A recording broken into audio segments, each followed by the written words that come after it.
Hello, everyone, and thanks for joining us. My name is Christine Kennedy, and on behalf of the Office of Alumni Engagement, I'd like to welcome you to our talk, Why Are Some Allergies Lifelong? And as someone who suffers from hay fever and then, goldenrod in the spring and the summer, I am so excited to hear from Josh this evening. Before I introduce Josh, I'd like to take this opportunity to acknowledge that the land on which this webinar is taking place, I'm in Ancaster at my home, just up the street from McMaster, is the traditional territory of the Haudenosaunee and Anishinaabe nations. The territory was the subject of the Dish with One Spoon Wampum Belt Covenant, an agreement between the Iroquois Confederacy and the Ojibwe and allied nations to peacefully share and care for the resources around the Great Lakes. Our talk tonight is the second in our Rejuvenate series, which is being sponsored by our affinity partner, TD Insurance. So I'd like to thank them for their commitment to our programming.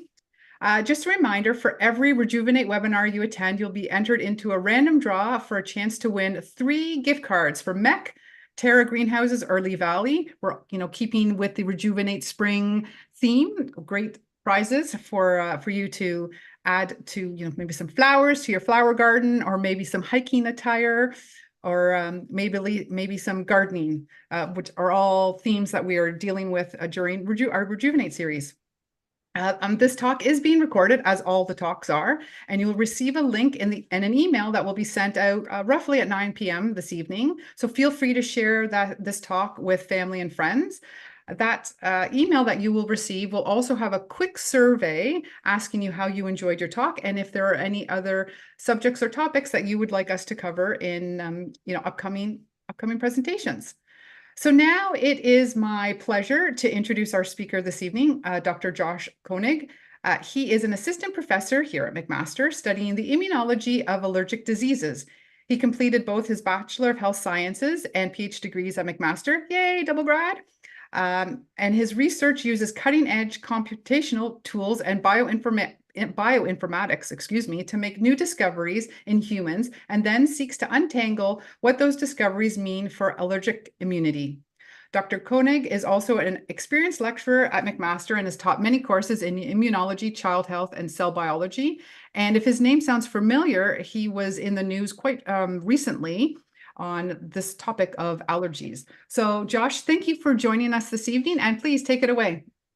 Okay, I have to share my screen to you, don't I? Sorry about that. Can you see that? Are we good? Oh, wait, I think it's loading. I think it's loading up there. It looks perfect. Yep. Oh, so look at that peanut. Yes, thanks so much. We're talking about allergies. Yes, this is a piece that actually ended up on the cover of the journal article that we just published recently, and it was made by my partner Claude Spadafora, and it's a pointillism painting of some allergens. So today we're going to talk. I'm going to tell you a little bit of a story, and I have a disappointing admission to make, which is that I don't actually know the answer to why some allergies are lifelong, but it's kind of a journey that I'm on right now as a researcher. So we have some ideas, but unfortunately I won't be able to give you everything because we're still trying to figure it out. Just before I go any forward, this is me. I'm a researcher at McMaster. I'm not a clinician, so I can't give you any medical advice, any clinical advice, but you can feel free to talk to your doctor about things that I mention if they are potentially of interest to you. But you'll probably hear me say a few times in this, I can't give you medical advice. I'm not a medical doctor. Transparently, our lab has received funding from industry and from the federal government to support our research. This is a conflict of interest statement. These are some of the funding bodies, but I can confidently say that this hasn't impacted what I'll talk about today or how I talk about it. And lastly, thank you for the land acknowledgement here. This is the traditional territory of the Anishinaabe, the Haudenosaunee, and then also the Neutral Confederacy that happened subsequently, and this land is covered by trees agreements. I'm a settler of European ancestry, and I approach the world through that lens. And that's my positionality. So, it was shared to me before we kind of got started with this, some of the questions that have been asked. And it kind of made me think that maybe I should start by kind of getting on the same page about what allergies are, and there may be a diversity of folks out there who are watching, and I kind of wanted to touch on some pretty fundamental things. So when I say an allergy, what do we actually mean by that? And if you go and you Google, like I did, what kind of allergies there are, you'll get something that looks like this, which is a really neat diagram that shows that you can be allergic to drugs, you can be allergic to foods, insects, latex, mold, pets, pollens. This is very common representation, and sometimes these are called the 7 allergies, but that's not fully true. There's actually many kinds of allergic diseases. So those were food allergies, but drug allergies, insect allergies. Christine said that she has hay fever, which is another word of saying seasonal allergy or allergic rhinitis. That's also an allergic disease. There is asthma and nasal polyps that's allergic. You can have eczema on your skin, urticaria. There were some questions about that, which is basically hives that happen on your skin. Allergic conjunctivitis is an allergy of the eyes, and you can have angioedema, which is a very specific disease that you can look a little bit more in. I'm not going to talk about all these different diseases, but I kind of wanted to show this as a breadth of, allergy is not just one thing. It's not just one manifestation. And we're learning constantly about new kinds of allergies. So within this like food allergy area here, I'll just get a pointer.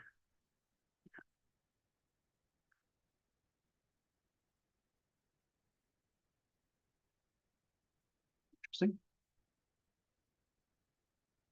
Oh, well, I guess I'll point with the thing here. So within food allergies, we've come to learn of two different types of food allergies. One's called food protein-induced enterocolitis syndrome. This is something that happens in very young infants where they tend to throw up in response to certain foods. And eosinophilic esophagitis is a type of food allergy that is an irritation of the esophagus. So we're kind of learning about new potential manifestations.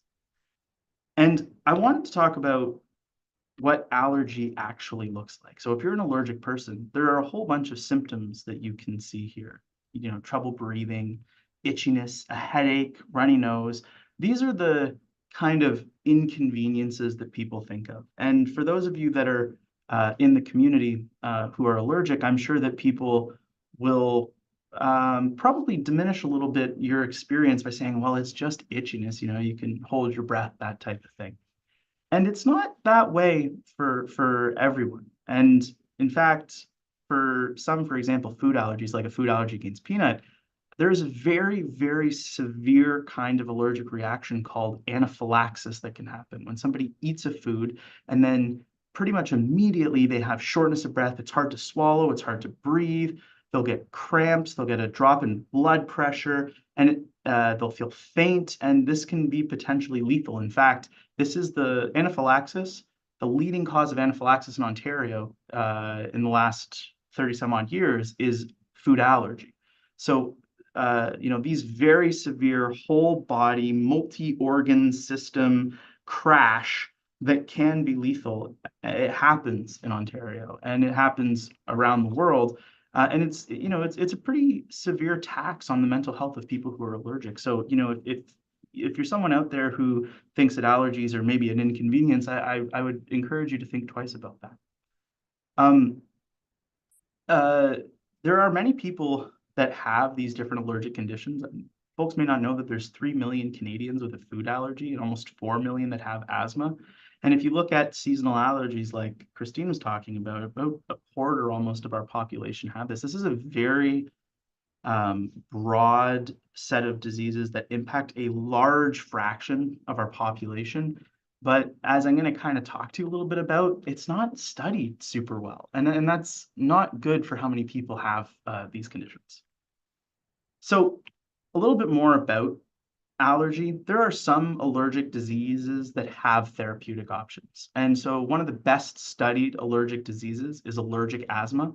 And because of that, we have a set of different what we call biologic therapies that folks can take here in Canada, many different options that target slightly different things in asthma that have clinical efficacy. And this is the result of good research, a lot of research over many years. But one of the big outstanding problems in this field is that these therapies must be taken permanently. They're not curative. If you start on Dupixent, you end up staying on that therapy for a long time. And if you stop, what tends to happen is that the allergic symptoms will come back. There are other diseases, for example, like food allergy, where there's very few, if any, options. So to kind of put it in perspective, up until like a month ago, we used to say that there are no therapeutic options in allergy because uh, just in March, the first biologic therapy, a targeted therapy, was approved in the US. It's not approved in Canada yet. That's something that I believe is being worked on in Food Allergy Canada. You can look at their webpage and they have some information about this. But Xolair is one potential option. But for the most part, people who are allergic to food, they're just told avoid. Don't come in contact with the allergen. And for many of these people, like peanut allergic people, they are told to avoid, but they're potentially anaphylactic. They're potentially, it could be lethal for them to consume an allergen. And so think about every time you go out to eat with somebody, you go out for dinner, you didn't make the food yourself, right? So there's always that psychological element of, is this going to be the time that I encounter the allergen? And most people who are allergic do encounter the allergen. They do have reactions and they can be very severe. So what do you do in that context? Well, they basically give you an EpiPen and say, use this if you have an allergic reaction and get to the hospital, because that's really the best we can do. There are also more experimental therapies like allergen immunotherapy or oral immunotherapy. I'm not going to talk a lot about these. Basically, you consume the allergen in increasing amounts to build a tolerance to it. Um, but recent work from McMaster, from Derek Chu, who's a great clinician scientist here, has found that these allergen immunotherapies people who are on them tend to have more reactions than people who don't because they're constantly consuming the allergen. So while it can increase a tolerance in many people, there's the potential for a harm in that context. So, um, you know, something for you to talk about. I can't recommend therapies. I can't recommend anything, but something for you to talk to your physician about and get some their ideas about what the best course of action is. What's pretty clear though is that this is not a solution. This, again, even going on Xolair, you have to take Xolair for the rest of your life if you want to not have a reaction. It doesn't cure the disease. It doesn't target the underlying disease. So what is clear is that we need new therapies that are a curative option. You take something, your asthma go away, your allergic rhinitis goes away, your food allergy goes away, and you never have to be on that therapy again. That's the goal. That's what people like me are working towards. But the problem is that we need new targets. These targets that we have, the drugs that go in and target certain things, these things are clearly not curative. They're not changing the underlying disease. They're just stopping some part and the disease continues.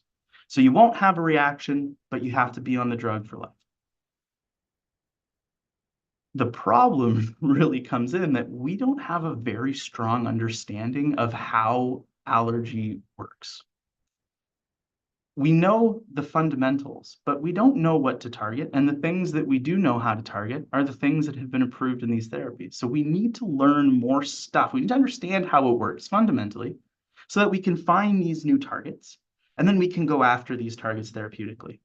And this really is where me and my lab and the lab of the Dr. Manel Jordana, who was my PhD advisor and now is my colleague, this is where we try and make an impact, is learning about the immune system to get these biologic targets, and then we help move those targets into therapies with research. Now, I'm going to start talking about some immunology. And I'm going to try to do this in a way that is the most accessible. And, you can feel free to put in the chat if I'm not hitting the mark on that. And Christine, you can feel free to interrupt me if I need to say something differently. But the reason why I know that this is an issue is because of this article and because of everyone who's ever spoken to me about immunology. This came out during the pandemic. It was a newspaper article published in the Atlantic where it says immunology is where intuition goes to die, which is really too bad because we need to understand that for the coronavirus, which is something, you can tell when this came out during the pandemic. And this was written by Ed Young. And he wrote that the origin of the story is that someone asked him to do an explainer of immunology, and he said, please, no. It would be so hard for me to do this because it's so complicated. And then he tried to do it anyway. I should point out that this is Ed Young, who in 2021 won the Pulitzer Prize for explanatory reporting during the pandemic. This is a person who took it upon themselves as their job to report to the public how we are responding to the coronavirus, how the coronavirus works. And even this individual is intimidated by the immune system. And it's funny because it's something that we all inherently know. I'm the first to say that we don't really know certainly don't know everything about the immune system, but there's a lot that we don't understand about the immune system. And it makes me laugh because this fellow here, his name is Shane Crotty. He is one of the top immunologists in the world. He's actually the chief scientific officer at the La Jolla Institute, which is one of the biggest immunology institutes in the world.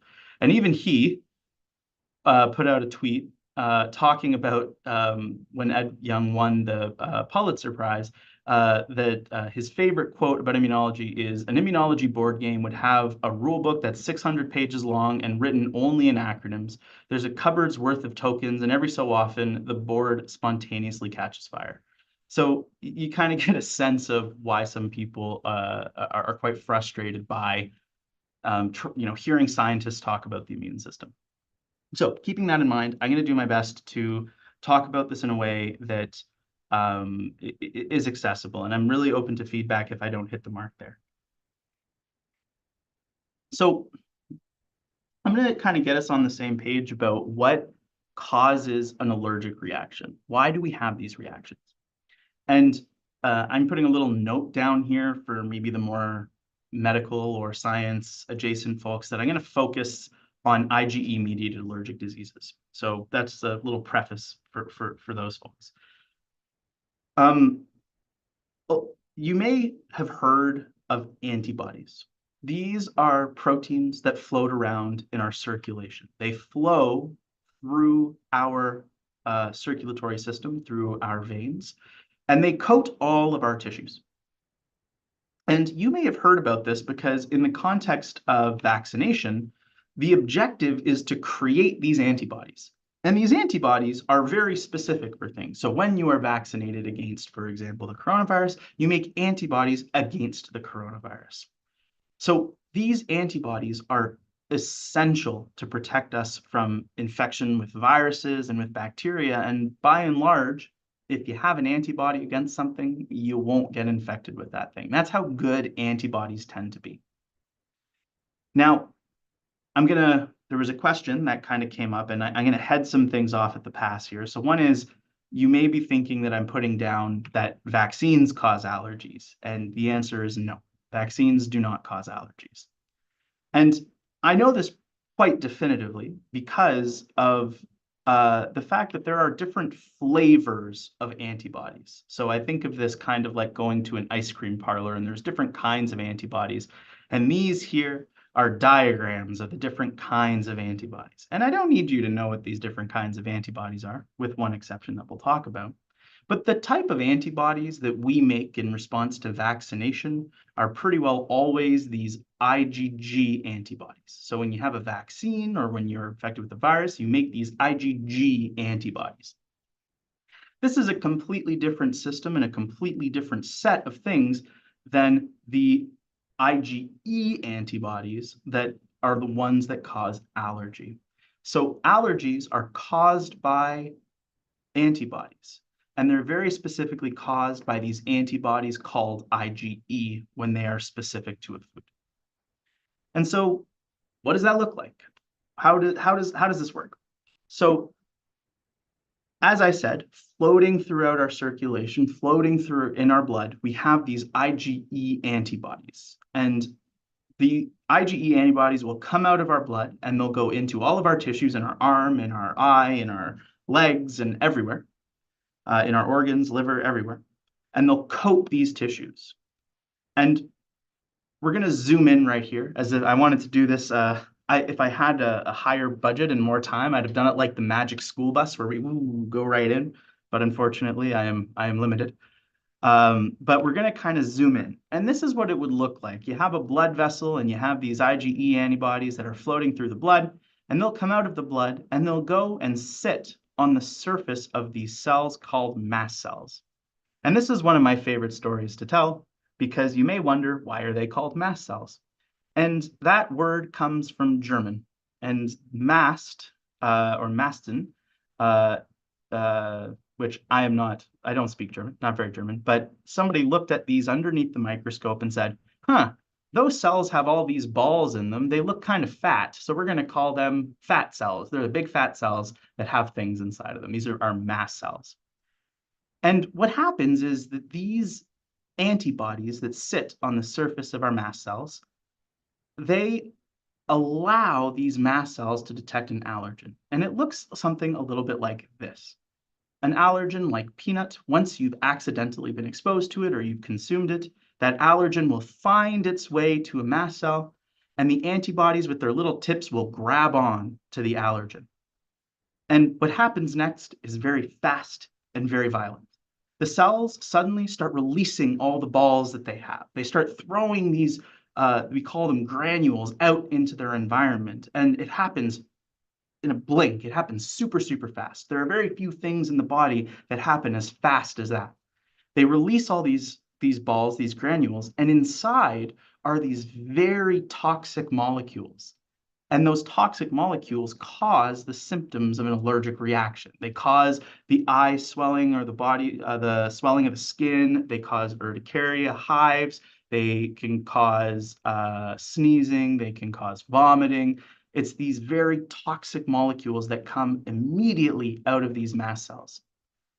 And that is really the problem with allergy. This happens very fast. When you consume an allergen, it goes into our bloodstream. And that allergen goes throughout the body and it triggers these mast cells everywhere. And it causes that toxic reaction throughout our whole body, which is why we can sometimes have that multi-system failure called anaphylaxis, because it happens everywhere.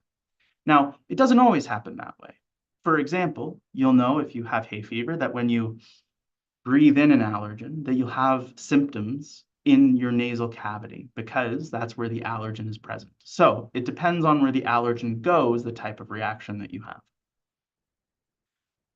So one thing I want to point out that's on the slide here that perhaps you may or may not have known is that, there we go. This here, histamine, is one of the products that's inside this mast cell. And the first thing that you do when the allergy season comes, I imagine, is run to Shoppers Drug Mart and pull antihistamines off the shelf. And the reason that that works is because antihistamines block histamine, which is one of the parts that come out of these mast cells. So why you do that is to block histamine and stop the allergic reaction.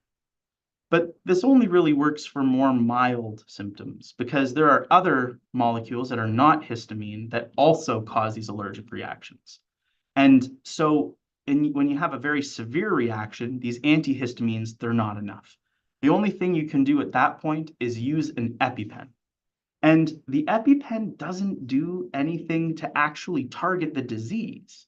All it does is keep your cardiovascular system going and give you that adrenaline rush. It's got adrenaline in it to basically keep you alive until you can get to a hospital where they can ensure that you can, get the appropriate treatment to minimize the damage. And it can be very, very difficult to deal with. I mean, people will have multiple kind of smaller allergic reactions in clinic and need to be given more epinephrine. We don't have great ways to deal with the very severe allergic reaction. So that is how an allergy actually happens. So these IgE antibodies, they're very, very helpful. We actually use them to diagnose an allergy. So if you were to take a non-allergic person and I was to look in your blood I would find against a peanut, let's say, IgM, IgG, IgA, IgD, I'd find all of these different isotypes, these different types of antibody flavors. And it's only in the allergic people that you'll find these IgE antibodies. So what we'll do, or not we, but what the clinic will do, is they'll do a blood draw and they'll take a look for these IgE antibodies. But there's something I kind of want to point out here, which is you have to be very careful of food sensitivity or food-specific IgG tests. And I'm going to put a big star here because I'm not a medical doctor. You should seek medical advice from your physician, but be very wary of these. Why? Well, you don't need to listen to me. You can listen to the Canadian Society of Allergy and Clinical Immunologists, where they put out a statement about testing of food-specific IgG, which again is right here, present in both non-allergic and allergic people. And you can read that they say that they strongly discourage the practice of these food-specific IgG tests to identify these adverse reactions. So the thought is that these IgG tests are more so just looking at the healthy response to a food, not the allergic response to a food. So be very wary of those tests. Another thing that you should know is looking for those IgE antibodies is not enough. We have these other tests that we use. So one of them is called a skin prick test that you've probably heard of. And how these work is taking advantage of the fact that these mast cells are there. So we'll put a little, or not we, but sorry, the clinic will put a little drop of allergen on your skin, and then give you a little prick so that the allergen goes through the prick into the lower layers of the skin where there are a bunch of mast cells. And then, of course, because you have this very violent reaction, the mast cells start throwing out all their proteins, all their granules, and they cause the problems in that tissue, the swelling and the redness. And you can see these little, we call them wheals and flares. The wheal is the bump, and a flare is the redness that comes out.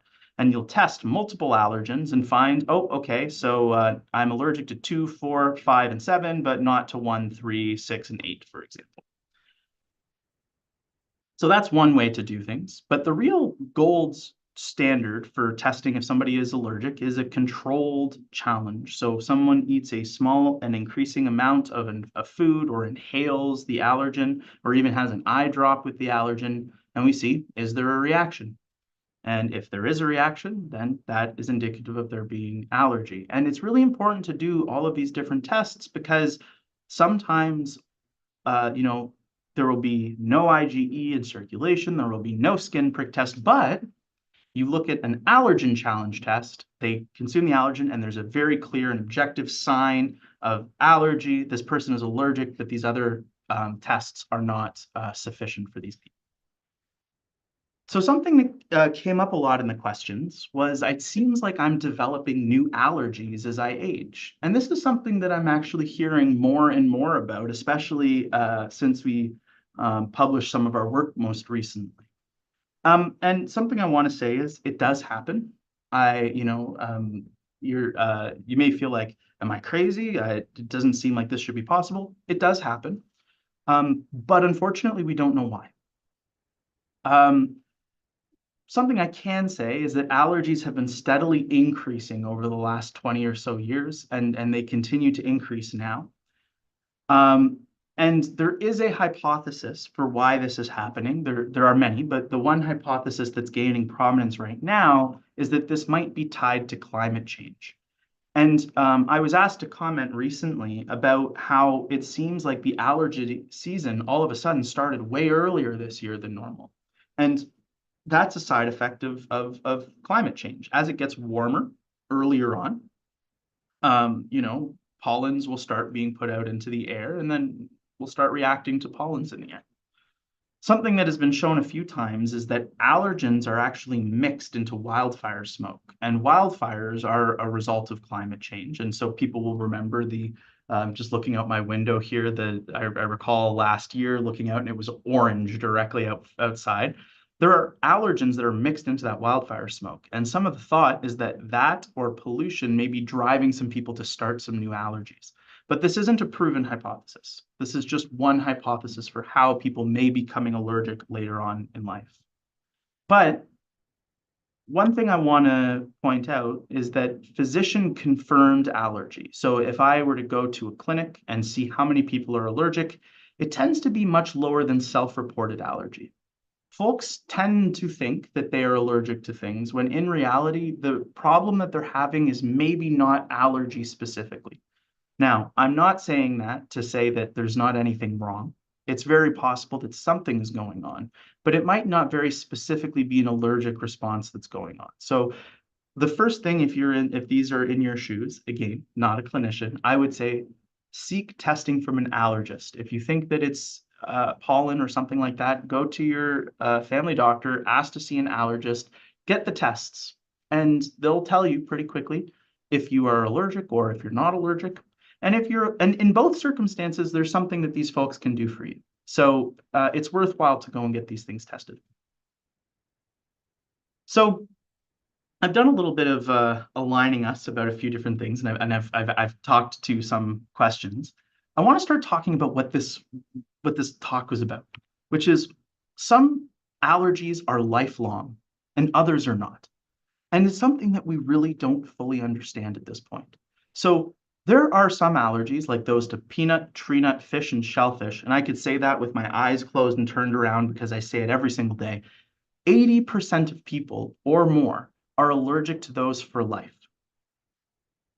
In contrast, people who are, as a child, allergic to milk, egg, wheat, and soy, they tend to outgrow their allergies, about 80% of people, and they'll outgrow their allergies at different time frames, but it's certainly by the time they're around 12 years old, the vast majority of people will have outgrown these allergies. And the question is, well, what do these persistent allergies look like? And for the most part, I'm going to start to transition into a little bit of more science and showing data. So hopefully I've hit the mark so far, and we're going to have a little bit of fun and kind of eke into a bit of graphs and figures, but not too much. So it should be okay. Hopefully it's not been boring so far. For the most part, if you are somebody who is allergic, and you have a persistent allergy, if you look at your levels of allergen-specific IgE, and we measure these over the years, you'll have a pretty steady amount of allergen-specific IgE that may very slowly decline or stay consistent. These people have this IgE, and as I told you, that IgE through mast cells causes these allergic reactions. In folks that outgrow their allergy, what you see as in their earlier years as time goes on is that this IgE very quickly starts to decline, and then it will peter off as they outgrow. Now, this is not everyone. There are many reports of people who outgrow the allergy, but they keep their IgE. We don't know how that works. But this is kind of the model. They lose their IgE. You'll also find that these people don't have as bad of a wheal and flare in a skin prick test, and they'll pass an allergen challenge. They'll be able to eat the allergen and everything will be okay. So for me, as a young scientist coming in, trying to figure out how we can make an impact on the health of allergic Canadians, what I really see is we need to figure out why some people or some allergies, this IgE stays forever, and why in some people these IgE antibodies decline. Because if we could make everybody decline, then we could make everybody outgrow. That's kind of the way that I'm thinking about these things. So really, my objective as a researcher is to find a way to eliminate IgE, the one that's specific to a peanut, eliminate those antibodies and do so durably, do so for the longer term.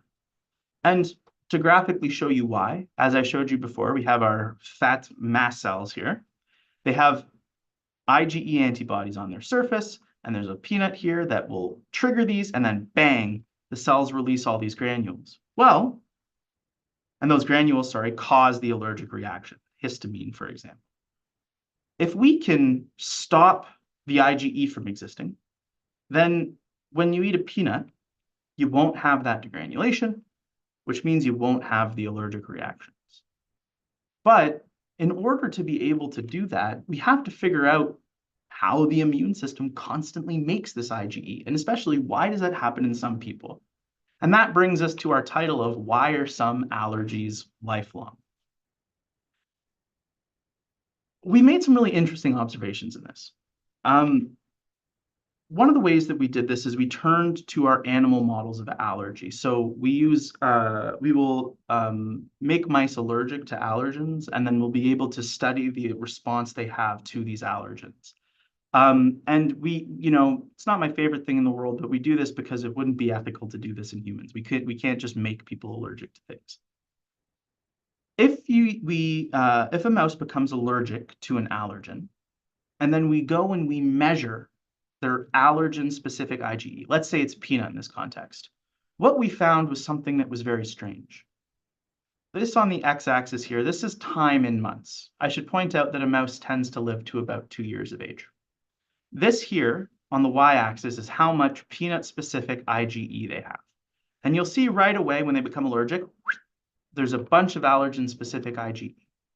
But then, very strangely, as we looked over time, the amount of allergen-specific IgE, peanut-specific IgE, disappeared. And I know what you're thinking, because I thought it too. Josh, you just said that in humans, for the most part, allergic people to peanut, they keep that IgE over time. So you can imagine how we felt when we saw this. We were just as confused as this guy here. So we wanted to figure out, well, why is it that allergy persists? And so here's another graph. We did this experiment where we had mice that were not allergic, and you can see not allergic mice, they don't really have very much peanut-specific IgE. And when we make them allergic, 1 month later, they have quite a bit of this allergen or peanut-specific IgE. And then if we allow them to wait, so in this case it was 9 months, it starts to decline over time. And it really takes all the way out to that, 12, 15 for it to be fully gone. But then we had an idea, which is, well, what happens if we give the allergen to the mice again? And this is what happened. The allergen-specific IgE shot back up and went even higher. And it seems that being re-exposed to the allergen creates more IgE. And you may think, well, people who are allergic, they tend to be avoiding the allergen, right? However, many allergic people have an accidental exposure every few years. It's an unfortunate circumstance. But allergens are a common contaminant in many foods. And this is very true for peanut or mustard or sesame. You can see here, this is a Canadian label with a may contain. Some allergic individuals will take a risk and eat a may contain food, which might mean that there are peanut allergens inside that food.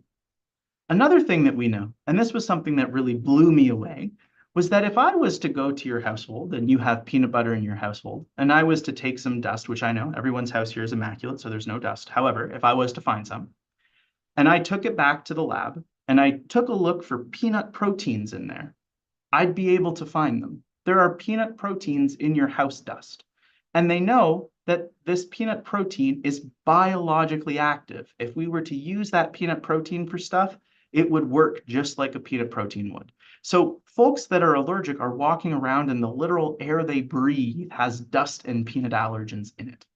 So people are often exposed to foods. So you may be wondering, how does that work? And for this, we have to get a little bit more into the immunology of it. So these IgE antibodies, they're made by a specific cell called a plasma B cell. B cell being the operant thing here. These plasma B cells make these antibodies, and they live in your bone marrow, and they shoot out these IgE antibodies constantly. But when we looked for these cells, we found that over time, these go away too. So the reason the IgE goes away is because these cells go away. But what an allergic person, an allergic mouse has, is these things called memory beads in all of our tissues and just kind of looking. They're looking to see if that peanut comes back. It's kind of like your dog waiting by the window, waiting for the mailman to come across, or just waiting to attack, right? So memory B cells wait until they encounter that allergen. And what they do is they wake up and then they become a plasma B cell to make more IgE. And this is something that our work and work from many other folks in all these different papers have found. So this is kind of how we are thinking right now about how people keep these IgE titers over time. They're constantly getting a little bit of the allergen, and that makes more IgE, and then they stay allergic through that IgE. So that really brings us to our most recent work in the time that I kind of have left. I want to make sure I can answer some questions. In our most recent work, we asked the question, is there a kind of memory B cell that has this memory that remembers IgE? And to do so, we used a really cool technology. So we took people who were allergic to birch. HDM here means house dust mite. These are asthmatics that are allergic to dust. And then we took some non-allergic people. We got blood from these folks. And from there, we pulled out their memory B cells. And then we did this really cool experiment where we took a look at each of those cells, and there were 90,000 plus of them. And we figured out every single gene that is used by each of those cells. So we know what all of them are making. And when I think about that, it sounds pretty incredible. We're able to look at each of those cells and figure out this one's making this, that one's making this, that one's making that, this one's making that. It kind of makes me feel like something that would have been in Back to the Future, where it would be like, oh yeah, that'll never happen, like the DeLorean flying off or going back in time. So what I really wanted and what I was really dreaming for when we did this was that we were going to find in allergic people that there was going to be a specific kind of memory B cell, and that very specific memory B cell only in allergic people, that would be the thing. It didn't happen that way. So this is a lot. I'm sorry. This is if you get through this one, this is the hardest one. Each of these dots that you see here is one cell. And we use very sophisticated computer algorithms to basically group cells that are similar together. So each of these little groupings that you see here that are a different color, these are little groups of these cells, okay? Cells that make similar things. And when we looked between allergic and non-allergic people, yes, this one has many fewer little cells on it, but that's just because we took them from fewer people. We actually found that there's all kinds of different kinds of memory B cells, which wasn't something that was very well appreciated. There's lots of different kinds of memory B cells, but allergic and non-allergic people, they have them all. There wasn't a kind of memory B cell that was just only in the allergic people. And, originally, this is a bit of a bummer. This is how science goes. It's not everything is right away, the big eureka moment. So we had to take a closer look at all these different kinds of memory B cells. And what jumped out to us right away is that there were certain kinds of memory B cells that looked kind of similar to what other people had found. So in this pinky color here, we had some memory B cells that people had found in some vaccine cohorts. We had some memory B cells that were common when people were infected. And we had some memory B cells, and this one was not super clear, but it looked similar to what some people had reported in autoimmunity. And when we took a look at the different things that these cells were making, this little green population here popped up, this little cluster of cells down here. And when we look at the stuff they were making, we as allergic immunologists thought, this cell looks pretty allergic. It looks like an allergic memory B cell. But nobody had described this before. Nobody had found this specific cell. And we thought, that could be kind of interesting. So the next thing that we did was we went and we grabbed memory B cells that were specific for birch in birch allergic people or specific for grass and grass allergic people. And when we looked at those individual cells, we found that they grouped in with these allergic memory B cells. And when we looked at cells that were specific for COVID in vaccination or an infection, they mostly clustered in with those. And so we had this sense that these cells are really the ones that are allergic. These are the allergic memory B cells. And so we described a new type of cell that nobody knew existed. And this really blew me away. I was shocked. I was like, and I didn't do the eureka thing where I think there's a story of running down the street naked, jumping out of the bath or something. I think that's the eureka moment, how gravity works, I think, if I recall correctly. But didn't do that, but I was extremely excited. So the question is, I'm sure in all of your minds, what's next? How do I go from here to understanding how people stay allergic? And the things that we're trying to do now is figure out how this allergic memory B cell actually remembers. And the idea is that we can find in this cell a new target that when we go after it, it would make a good biologic, a good therapy. We also are going to try and figure out, using similar technologies, how this allergic memory B cell changes when people outgrow their allergies. Do they go away? We would anticipate they do. And we're working currently with pharmaceutical companies to test existing therapies to see if they can change the memory, if they can reprogram that memory and push it away from allergy and towards something else. But we also have these very powerful computational tools that we're using to try and figure out other elements of how allergic diseases work to try and find new targets there. And so I'm really excited to take a bunch of questions from you all. I want to give an acknowledgement slide here. This is just a few of the people who worked on some of this work. I had to put many more great lab members because there's just so many names that have gone through the lab. But mostly, you know, my mentor and very good friend, Manal Jordana.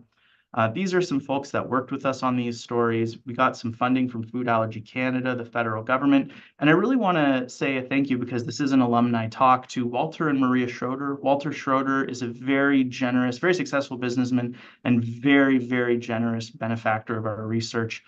He was an alumni of McMaster. He did his MBA in 1969. And these two gave a $10 million gift for food allergy research. And what we did today, we couldn't have done if Walter and Maria hadn't come and given us these funds. So I guess with that, if Christine is still out in the ether, I can ask Christine back for some questions.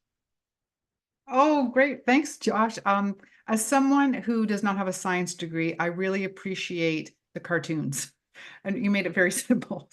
So thank you for that. Thanks. I'm glad to hear it. I do have a question. Sorry, before I go to the questions, sorry, everyone. This is when you get to host the webinar, you can ask your own questions. So you were saying in people who don't have allergies, they don't have these IgE antibodies. Is that correct? Correct. Yes. So, but everyone must be allergic to something, or is it possible there are people out there who don't have any allergies at all? I know, doesn't it sound incredible? Yes. But yes, there are people who don't have any allergies. And I really hate to rub it in, but I am one of those people. I'm not allergic to anything. And you ask, why do I do this? And it's because I love it. But no, you know, people who are allergic will have an IgE antibody only for the allergen that they're allergic to. Everybody has IgE though, and that's something that we don't really understand. What is that IgE for? Because it's clearly not targeting any of the allergens that are out here. Otherwise, we'd be having reactions.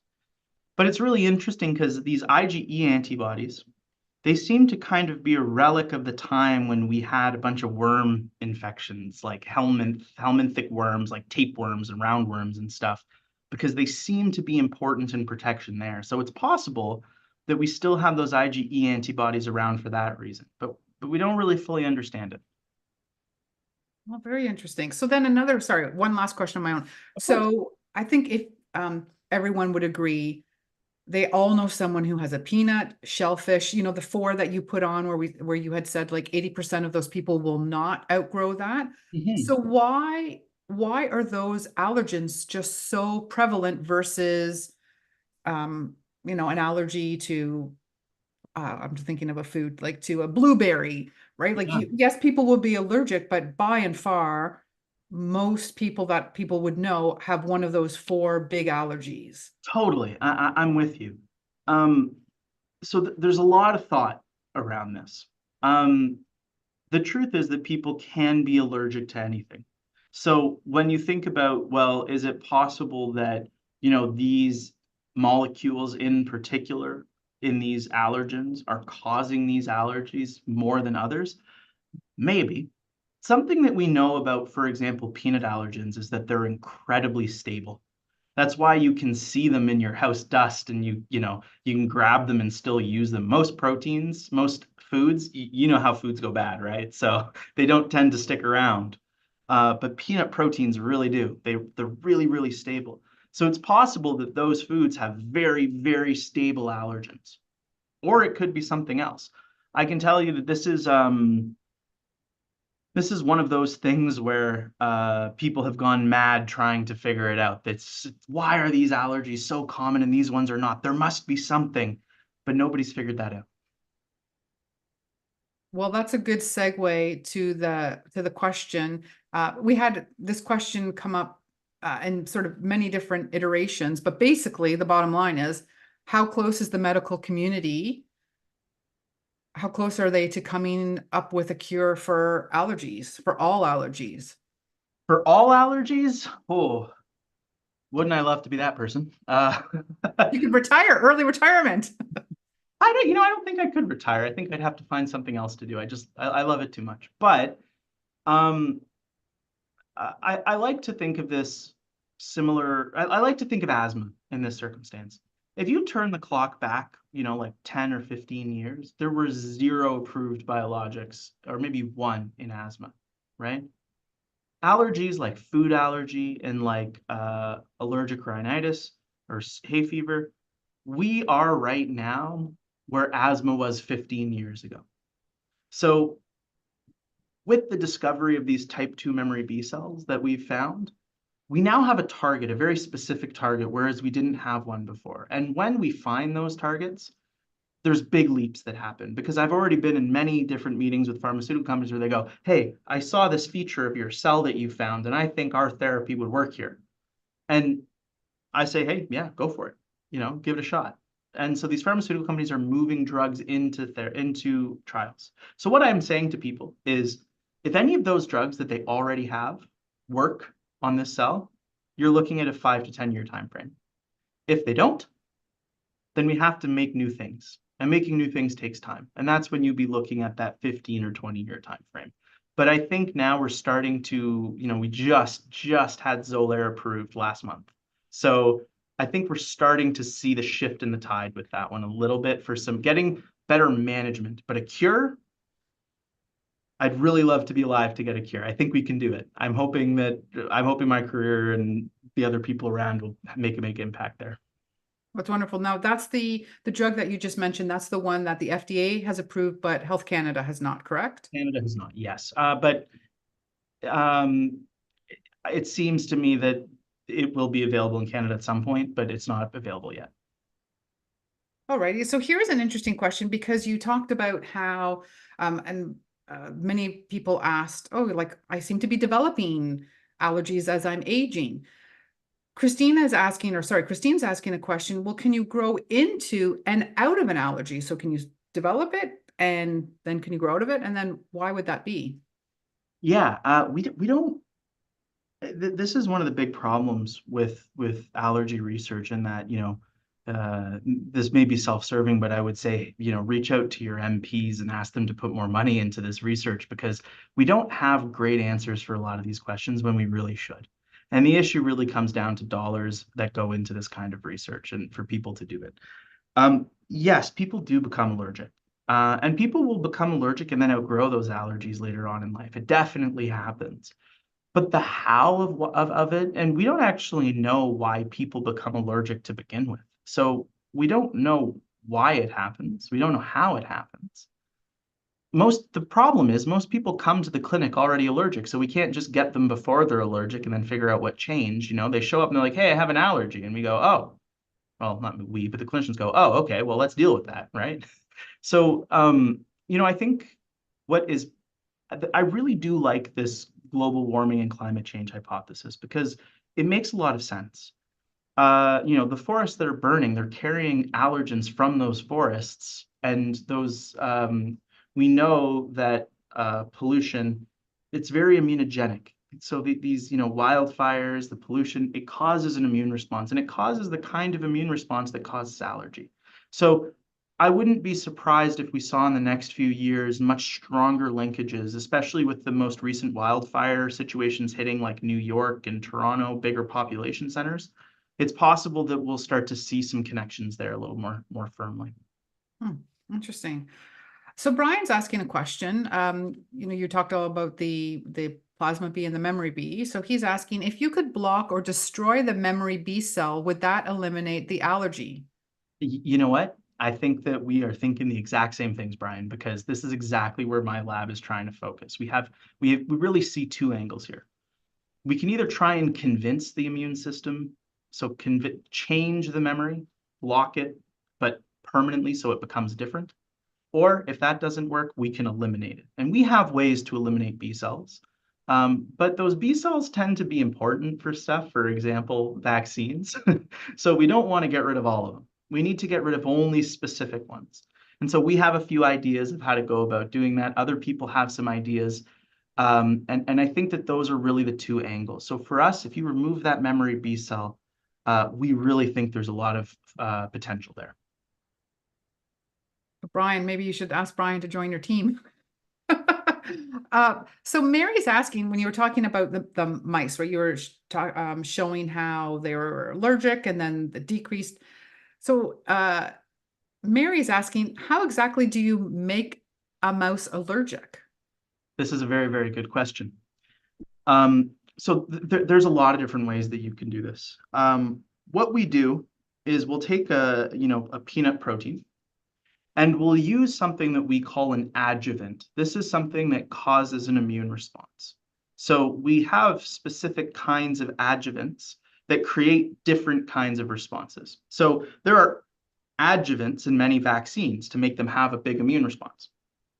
One really great example that we use in the lab is, for some reason, the toxin from the bacteria cholera, which, love in the time of cholera, that bug, that toxin, it causes a really, really strong allergic response to the thing that goes with it, so the peanut. Now, researchers don't think that this is a particularly likely way that people become allergic, because I don't think everybody who's allergic has cholera, and we don't tend to deal with cholera outbreaks anymore. But Thankfully. yeah, thankfully. But there are many bacteria that make toxins that are similar to cholera, and there's many connections with our gut microbiome and allergy. So it's possible that there are other toxins that are made by these bugs that, when there's a food at the same time, it causes allergy. We don't really know. So that's one way that you can do it. Okay. So Tessa's asking, are there symptoms that mimic allergies other than colds? Which I'm assuming like runny nose. Symptoms that mimic allergy other than colds. Are there symptoms that mimic allergies other than colds? So like from other diseases, as an example? Potential. So it may be from other diseases. So if that's the case, yeah, there's many. If you've ever seen people who have dermatography, where they can go like this and put a little scratch on their hand, and then or on their arm, and then a line will come up afterwards. That is actually a mast cell disorder, where when you touch your skin, it triggers all the mast cells that are in your skin, and it makes basically a little allergy line where your hand was. And so some people have had friends in school where they get to draw their names in their skin or something like that. There's a thing called cold urticaria. Some people may say they're allergic to cold. What happens is these mast cells, they're very, very finicky sometimes. And in some people, they're a little too finicky. And so when it's very cold outside, the mast cells go, and they start degranulating and releasing things. And then you'll get these big patches of hives when there's cold. So there are many different disorders that have pieces that look like allergy. And we've learned a lot about how allergy works from these disorders as well. My cousin's husband is allergic to cold. To the Yeah. cold. So he has to stay. So yeah, so it's the mast cells. Oh. It is. Yeah, it's a mast cell disorder. So Nancy, oh, this is a good question. She's asking about sun allergy. Sun allergy. Like allergic, what about sun allergy? I guess people are allergic to the sun. Is that possible? So I don't know. It's possible that it is. I don't know. But one thing that pops to mind is somebody maybe thinking of albinism, and folks that don't have sufficient melanin, I believe it is, in their skin. And so when they see sun, they don't have protection from UV rays, and they can get really, really bad, like burns almost immediately, and there's big cancer risks there. That is a slightly different disease. It's a genetic disorder where there's a loss of that melanin creating gene, I believe. But I will go and take a look into sun allergy, and I'll see if that's a thing. It's not something I've heard of before. Well, maybe that's what all the vampires, that's the Yes, could allergies be. that they have. Could be. I like that hypothesis.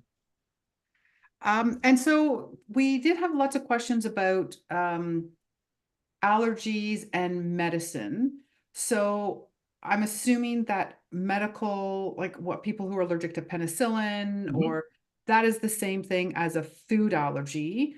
But people, some of the questions were like they have grown into it. Like someone had the saying that they were put under, and then they're, because there are so many things, I can't pronounce this word, in the anesthetic. Is that Anesthetic, the, yeah. yeah, that there were so many things in the anesthetic uh, that they don't know which one they actually became allergic to. Yeah. But these allergies are the same as food allergies, right? It's still the IgE, the mast cells sending out the toxins. Not so sometimes, yes. We have something called an IgE mediated drug allergy. So that is very, very similar. You make an IgE antibody against this drug. It's been a lot harder to track. And one of the reasons is these drugs tend to be very small molecules that it's hard for us to go and find the cells. And so I know of some work out there that people are starting to characterize this a little bit better. But a lot of drug allergy can actually be a slightly different response that uses IgG antibodies as opposed to IgE antibodies. And it's a very odd situation that is not too dissimilar from allergy, but a slightly different pathway. And so people will say I came into this allergy, and there's two things that could be there. One could be that you've always had the allergy, you just never had that particular anesthetic. The other thing could be sometimes we need to have been exposed to that thing before so the immune system can respond to it.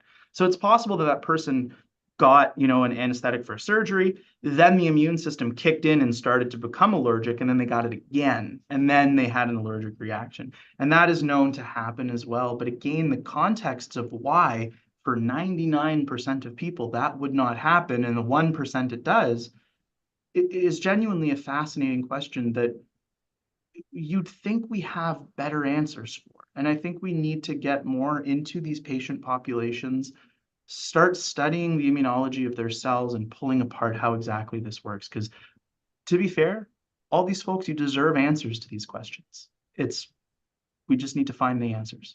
Mm-hmm. And the money to help find the answers. So Absolutely. I just want to confirm something, because it just made me think. So when people, because it's an antibody, the Mhm. first time we're going to go food allergy. So the first time you eat anything, you won't, that that you're allergic to, you won't show or show symptoms of the allergy, because that's the first time it's being ingested. And then it's when the antibodies are created. Yes. Well, sort of. I agree with everything with the exception of the first time you eat the food. Okay. And I'll tell you why. There's this odd thing in the clinic when people come to the clinic, they say, it's the first time I gave the kid peanut, and then the kid had a severe reaction. Remember, though, the peanut is everywhere. It's in the dust in the house, right? So the first exposure to that antigen, that allergen, the first exposure to that might not have been an ingestion. It might have been an inhalation. It might have been a skin situation, right? We This is why it's extremely tricky to figure out how people become allergic, because parents are already under enough stress. They're not keeping an encyclopedia of every single thing that's happened to a child to say, maybe I accidentally, people would remember if they dunked their child in peanut butter for a laugh, but they don't remember if the kid accidentally grabbed a knife that had peanut butter and then got some on their hand and then had a cut at the same time, right? So to make those connections is really, really hard. And it puts a lot of undue stress on parents, which I think is why we haven't nothing has come out of that yet. And it may with more people, but also we have to be cognizant that parents also need a bit of a break and it's not their fault. Mm-hmm. Mm-hmm.